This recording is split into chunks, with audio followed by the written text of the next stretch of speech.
জাতির শ্রেষ্ঠ সন্তান বীর মুক্তিযোদ্ধাদের জন্য কাজ করার সুযোগ তৈরি করে দিয়েছেন। কথা আমার একটাই ছিল, যেটি আমি বলতাম যে 18 বছর বয়স হলে আমাদের সবাইকে দেশকে বাঁচানোর জন্য মুক্তিযুদ্ধে যেতে হবে।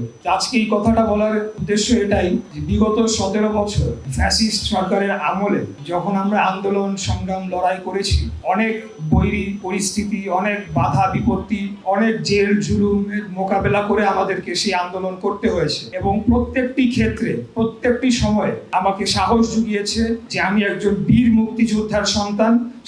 সেটিকে বুকে ধারণ করে আমি যে কোনো পরিস্থিতিতে আমি সামনের দিকে অগ্রসর হয়েছি। সেখানেও যদি গুলির মুখে দাঁড়াতে হয় দাঁড়িয়েছি, জেলে যেতে হয় গিয়েছি, কিন্তু আমার বক্তব্য একটাই ছিল, আমি একজন বীর মুক্তিযোদ্ধার সন্তান। আমার দায়িত্ব রয়েছে, আমি আমার আন্দোলন সংগ্রাম, এই দেশের জন্য লড়াই, সেটিকে আমরা চালিয়ে যাব।